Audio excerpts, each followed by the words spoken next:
Special episode 2013, 2014, and 2015. Tanungin natin itong mga mata, no? Mga marites na kaluluwa.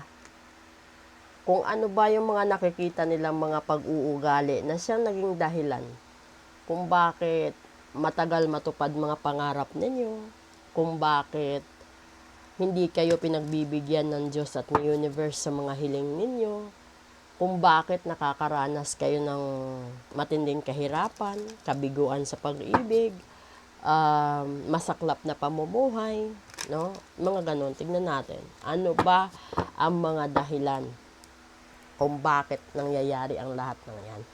Una, ay dalawa na bunot, daydream at saka strategy. Pangatlo, yung luck. Okay, eto na yon, di ba? Ang una kasi, eto na yung mga nakakatawa, yung binigay ng mga marites. Una kasi sinabi niya dito, eto daydream.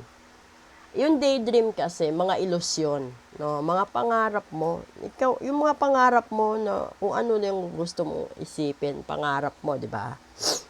Pero, nangangarap ka na lagi araw-araw, dinadasal mo. Yun yung pangarap mo, yun yung gusto mong mangyari. Pero, kailangan mo strategy para manalo ka at matupad sa mga pangarap mo. Kasi yung strategy kasi pinaplanuhan, 'di ba? Pinag-iisipan. Hindi ito ginagawa basta-basta lang. So, at higit sa lahat, huwag iasa sa sugal, sa raffle, sa kung ano mang panalo ang lahat-lahat ng bagay. Kasi minsan, sasabihin mo, kapag ako nanalo sa loto, bibili ako ng bahay, sasakyan, ganito, ganyan, di ba? Ba't mo iaasa sa loto ang lahat? Sa dami ba naman ng taong umaasa sa loto, iilan lang ang maswerte. Habang naghihintay ka sana ng swerte mo sa buhay, sana gumagawa ka rin ng paraan, no? Na maitawid yung maliliit na problema mo sa kasalukuyan, katulad ng bill mo sa ilaw, sa tubig, sa pagkain, loan mo sa housing, loan mo sa car loan, kung anong loan meron pa, 'di ba? Huwag mo iasa ang pangarap mo sa loto, sa sugal, sa wedding, sa sabong, o sa kahit ano.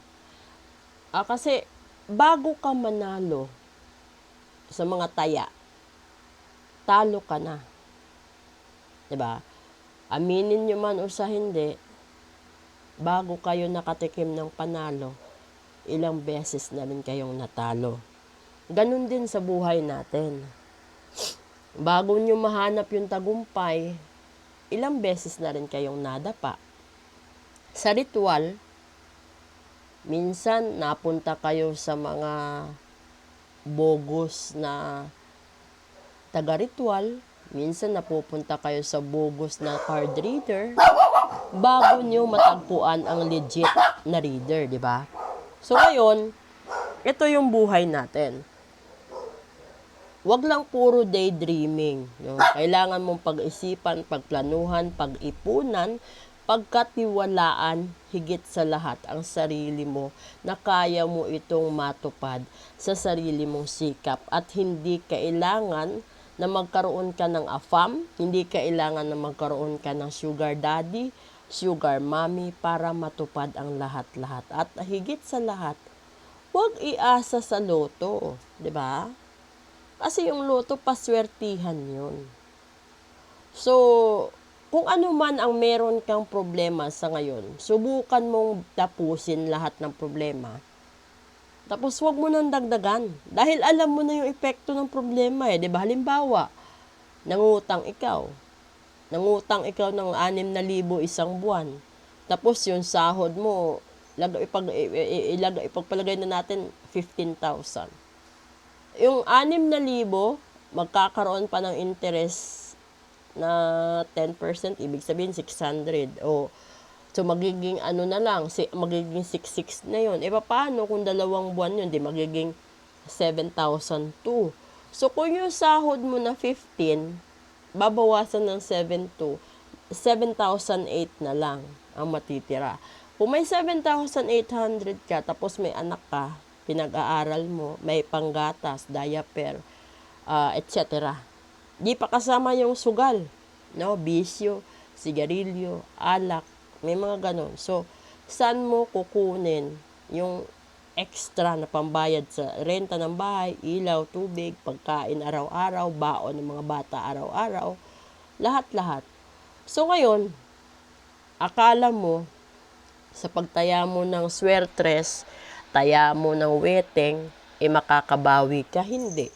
Manalo ka man ngayon ng 3,000, 5,000, natalo ka na ng 600, 700 nung nakaraang mga buwan at taon. So, kung bibilangin mo lahat ng resibo mo sa pagtaya, hindi yan panalo. Minsan patas, minsan talo. Dahil ang totoong panalo, lagpas sa kapital mo, dapat ang nakuha mo. So, ibig sabihin, yung kapital na yon, bilangin mo. Kung kailan ka nag-umpisa, kung nag-umpisa ka ng taya 2010, tapos ngayon 2023, sa loob ng 13 na taon, ilang beses ka bang nanalo? Sumahin mo, magkano na ba ang itinaya mo sa 13 taon? At magkano ang napanalo mo. Diba? Ganun yun. So, ganun din sa paligsahan, sa sports, sa kantahan, sa sayawan, sa lahat ng uri ng paligsahan. Hindi lahat panalo ikaw. Minsan second runner-up, minsan first runner-up, minsan wala. Hindi ka mapapasama sa top 10, never sa top 5, lalong never sa top 3. Yun. So, ngayon, ganun din sa ritual. Kung ang hinihiling mo sa ritual ay yumaman ikaw, wag mo nang ituloy. Dahil ang pagyaman hindi dinadaan sa ritual, kundi sinasabayan ito ng sipag, tiyaga, pagtitiis, pag-iipon, at pagtitipid. Kung gusto mo namang bumili ng sarili mong bahay, hindi naman nakasaad na kumuha ka ng AFAM, sugar mommy, sugar daddy, para may bumili para sa'yo. Kung gusto mong magkaroon ng iPhone 15, hindi naman sinabi dyan na pumayag ka sa one night stand para may iPhone 15 ikaw. Diba? This is literally the sad truth and reality sa buhay natin. No? Kung hindi ka na mahal ng isang tao, huwag mo nang ipagpilitan pa.